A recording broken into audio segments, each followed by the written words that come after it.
Love you too, family.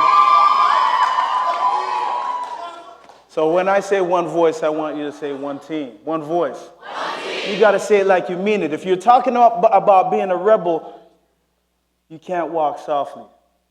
There's going to be a time where your steps do have to be measured, but right now what I'm saying is we need your energy. One voice. One team. That's what it takes. That's why I'm here. So I'm going to share with you a few things. I have to say that this opportunity to be here is amazing, but it's bittersweet. I have a heavy heart right now. So I need you to help me walk through a fire that I'm walking through today. So I'm going to begin by sharing a little bit about the journey, right? But part of that is making sure that you're ready. Is everybody ready? Yeah. Are you ready? Yeah. I want to challenge you to play this game of life with the 3 Ps. I want you to challenge you to play this game of life with passion, with your heart. Play it with the things that you know are inside of you. I want you to play this game of life with purpose. And I want you to play this game of life with precision by creating a game plan, mapping it out, and then giving everything that you've got as you guys move forward. Now, part of my job is to make sure that you're ready. I'm going to ask everyone, put your hands in your lap. When I say clap, fast as you can, I want you to clap and put your hands back in your lap. Are you ready? Are you ready? Clap. It's not good enough. Rebels, let's go. Clap. Clap. Clap.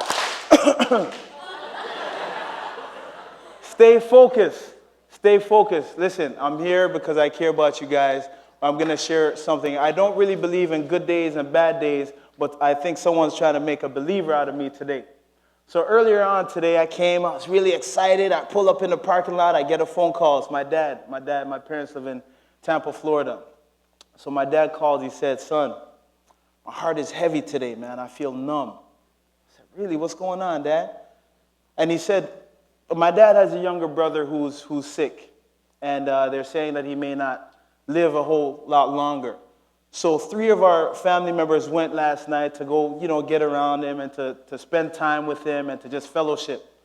Now what happened was, as they left praying and just having some food, and this was happening in Jamaica, a small place called Redefining in the district of Hanover in Jamaica.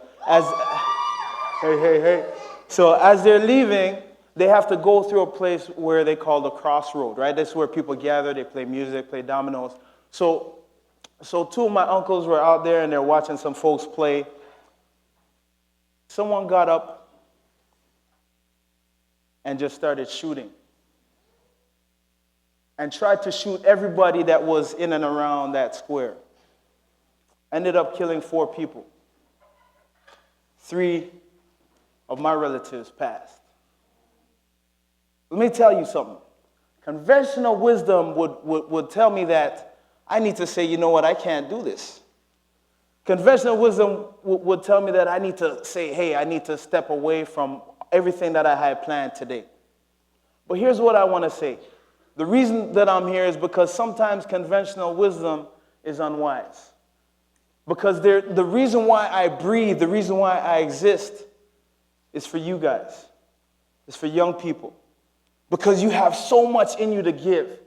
You have so many gifts, so many talents that it's untapped. So if we listen only to conventional wisdom, we're not only doing you a disservice, we're doing everyone a disservice. Because you guys are great. So I'm going to share a couple stories with you. I'm going to share a story about my first communications class.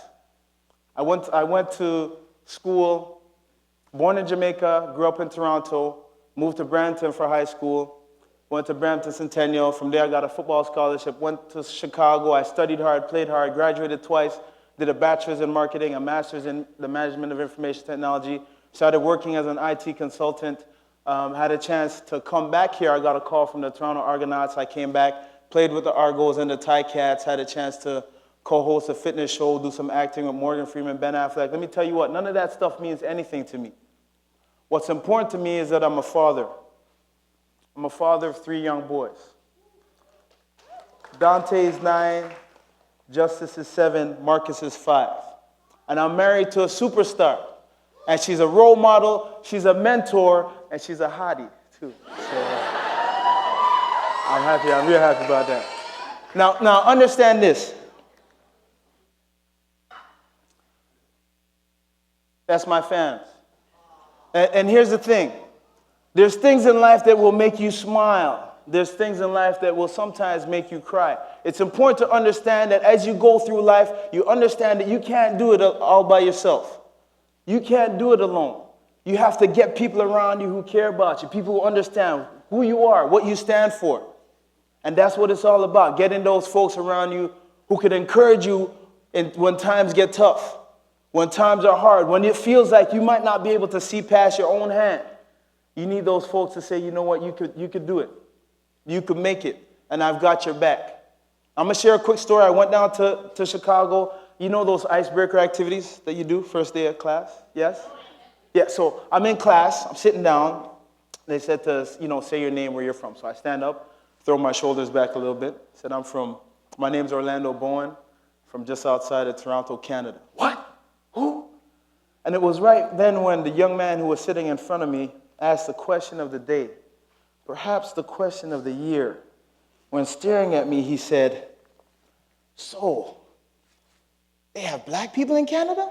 So I started laughing because I'm thinking he's about to say something profound, right? So I'm like, that's a good one, that's good. But as he said that, he kept looking at me as if to say, I'm like, for real. So I thought, given that this is a post-secondary institution, it's an opportunity not just to learn, but to teach, right? So staring at that young man, I looked him in his eyes and I said, young man, there are indeed black people in Canada, but there's only 4 of us left, man. Help me. So I messed around with him a little bit, right? Had a little bit of fun. But here's the thing. You begin to understand that life is about perspective, right? Because to him, the only thing he had ever heard about Canada was there's a cold front coming in from Canada, right? So it's all about perspective. Now, there's a young man that also went to Brampton Centennial. He also got a football scholarship. He also went professional and was playing football and was very passionate about getting involved in community and being active. His name is Orth. And Orth was a guy that got involved with Big Brothers, Big Sisters, Covenant House, Sick Kids, was doing work with police services, Boys and Girls Club, etc., and was very passionate about that. Now, he was getting ready to go into his 3rd professional contract, so he decides to celebrate with some of his friends. So he goes out, he gets to the carpool location they were meeting up at, he's talking on the phone, he steps outside his vehicle, 2 guys start walking towards him. One of the guys says, hey man, what you got? You got any drugs? So he's looking at them thinking, man, if you knew me, I'd probably be the last person you'd ask. But he said, no, I don't. Goes back to his phone call. One of the guys says, are you sure? So one of the guys had stopped at the rear of his vehicle. The other guy kept walking. So he remembered that there was 2 guys. So he took a step back so he could see both, and he said, what's going on? Well, without much dialogue, they grabbed him and they threw him down on the ground and they beat him. And they beat him, and they beat him till his head split. And he was at that point where he knew he wasn't going to make it out that night. And all he could say was, I want to die like this. Got too much in me to give. Let me tell you what. Orth survived that night. He lived to tell the tale. So I invited him here to share just a quick few words. Ladies and gentlemen, my name is Orth Orlando Bowen. And that's what my face looked like after I was assaulted, the morning after. And let me tell you what, I said before that life sometimes is going to throw some things your way. It's going to throw some challenges at you. It's not about the challenges that you're presented with, it's how you respond to those challenges. And it's not always the easiest thing to do, but you have to make a choice and do the right thing. And that's what being a rebel is about. You've heard it earlier. It's not just going out and breaking the rules, but it's understanding what needs to change and committing yourself to contributing towards that change. That's what it's all about. So I had an opportunity to write a letter to the gentleman that I was assaulted by. I'm going to share an excerpt of that letter with you today. To my brothers, life is a game, and we can win this thing. I come to you humbled and broken, yet with a calming peace. I apologize for blaming you for my feelings of anger, disappointment, and malintent towards you, towards life, and towards the system during this whole ordeal.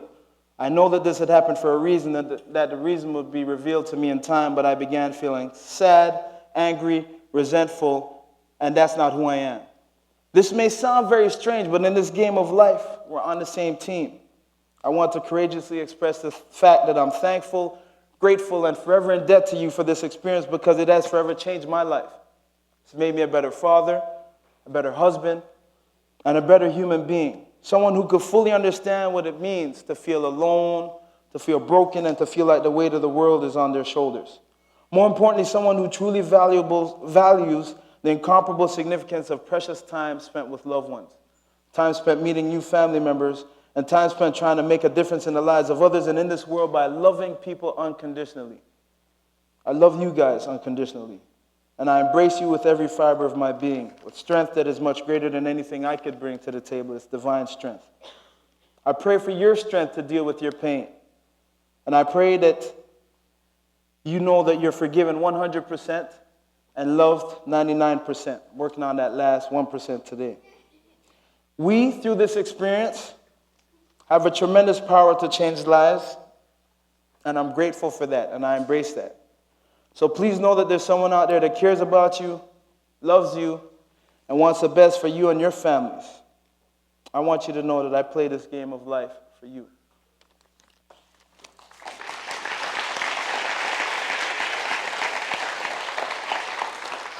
One of the gentlemen that I was assaulted by was arrested. He was convicted, recently sentenced to 5 years in prison, 5 years, 8 months. And a lot of people came up to me and they said, yes, that's justice. Justice is served. And I asked the question, what is justice? Because if you understand that our stories are all intricately intertwined, then his story is my story. Do you understand? Here's a father that's leaving behind his 2 children and a wife, and he's going off to prison for 5 years. Here's 2 children who are growing up without a father in their house. There's a wife that has to move on with the pain of the actions of a decision that her husband made. That's not justice to me. We have an obligation. We have choices. I'm going to go back because I don't like that slide. We have an obligation to serve. And sometimes it's easy and sometimes it's not. But here's what's important to understand. As you go forward, as you play this game with passion, as you play this game with purpose, as you play this game of life with precision, it's important to understand the reason why you play the game. I mentioned it to you guys earlier. Sometimes I feel like I'm living in a dream. This is an absolute gift. This opportunity to interact with you is a gift because I knew on that night that I was dead. You understand? So every day that I get up and have an opportunity to interact with people, I can walk up to you and not know your name, but give you a hug because I care about you. And I want the best for you because we're family. So if there's one thing I want to leave you guys with,